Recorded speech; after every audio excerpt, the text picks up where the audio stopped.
नहमदुहु व नुसल्ली अला रसूलिहिल करीम अम्मा बाद फ़ाउज़ु बिल्लाहि मिनश्शैतानिर्रजीम बिस्मिल्लाहिर्रहमानिर्रहीम।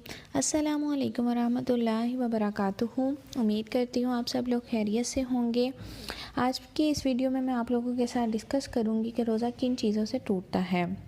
सबसे पहली चीज़ तो ये कि कुछ भी खाने पीने से रोज़ा टूट जाता है। इसके अलावा मुबाशरत करने से रोज़ा टूट जाता है, लेकिन अगर किसी ने भूल कर कुछ खा पी लिया या जमा कर लिया तो रोज़ा नहीं टूटता। इसके साथ ही साथ सिगरेट, हुक्का या सिगार पीने से रोज़ा टूट जाता है।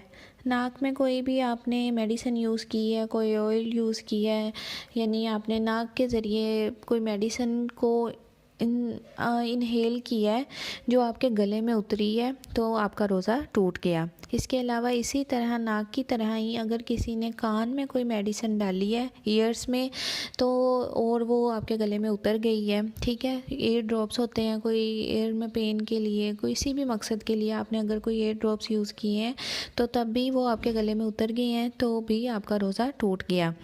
और इसी तरह कुल्ली करते वक्त पानी हलक से नीचे उतर जाए या नाक में पानी चढ़ाते वक्त, वज़ू जब आप कर रहे थे तो नाक में पानी चढ़ाते वक्त अगर पानी जो है वो दिमाग की तरफ चढ़ जाए तब भी आपका रोज़ा टूट जाता है। अब ये तो चीज़ें थी जिन चीज़ों से रोज़ा टूट जाता है। अब इसके साथ ही साथ मैं आप लोगों के साथ ये भी डिस्कस करती चलूँ कि जिन चीज़ों से रोज़ा नहीं टूटता। अगर किसी ने भूल कर कुछ खा पी लिया है तो रोज़ा नहीं टूटता। अगर किसी ने भूल कर मुबाशरत कर ली है तब भी रोज़ा नहीं टूटता।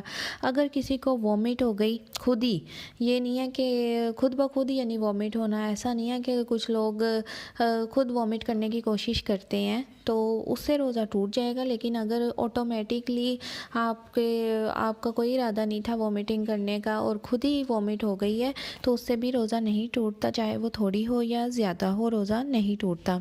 इसके साथ ही साथ सुरमा लगाने से रोज़ा नहीं टूटता। तेल लगाने से बालों में, जिस्म पे, कहीं पे भी आपने कोई ऑयलिंग की है, मसाज की है, उससे भी रोज़ा नहीं टूटता।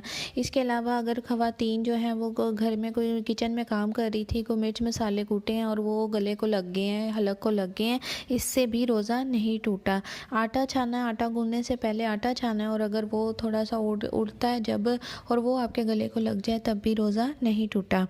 अगर किसी ने सुबह जनाबत की हालत में की या सारा दिन उसने जनाबत में ही गुजार दिया और गुस्ल नहीं किया और रोज़ा रख लिया था, ठीक है, यानी अब सुबह किसी ने रोज़ा रख लिया फजर टाइम और लेकिन वो जनाबत की हालत में था और उसने बाकी दिन ऐसे ही गुजार दिया कि उसने गुस्ल नहीं किया, तो उसका रोज़ा तो नहीं टूटा, मगर गुस्ल ना करने की वजह से जो उसकी नमाज़ें क़ज़ा होती रही हैं उसका उसके ऊपर बहुत बड़ा गुनाह है।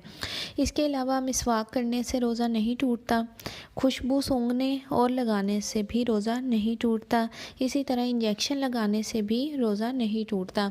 इंजेक्शन लगवाना, चाहे वो इंसुलिन का इंजेक्शन हो, जैसे शुगर के पेशेंट्स हैं वो इंसुलिन के अब डोजेज लेते हैं तो उनसे भी उनका रोज़ा नहीं टूटता। इसके अलावा अगर कोई और इंजेक्शन है, कोई भी पेन किलर है या किसी भी किस्म की मेडिसिन का इंजेक्शन है, अगर वो चाहे आपकी वेन में लगे, चाहे वो आपके जिस्म पे कहीं पे भी इंजेक्शन आप लगवाएं तो भी रोज़ा नहीं टूटता। तो ये कुछ चीज़ें थी जो मैंने आप लोगों के साथ डिस्कस की हैं कि रोज़ा कब टूटता है और रोज़ा किन चीज़ों से नहीं टूटता। इंशाल्लाह नेक्स्ट वीडियो में मैं आप लोगों के साथ डिस्कस करूँगी कि हम लोग रोज़ा कब छोड़ सकते हैं और रोज़े का कुफारा क्या होता है और कौन से लोग हैं जिनके ऊपर रोज़े की क़ज़ा करना किन वजूहात की बुनियाद पर लाजिम हो जाती हैं। तो तब तक के लिए अपना बहुत ज़्यादा ख्याल रखिएगा, अपनी ख़ुसूसी दुआओं में याद रखिएगा। अल्लाह हाफ़िज़।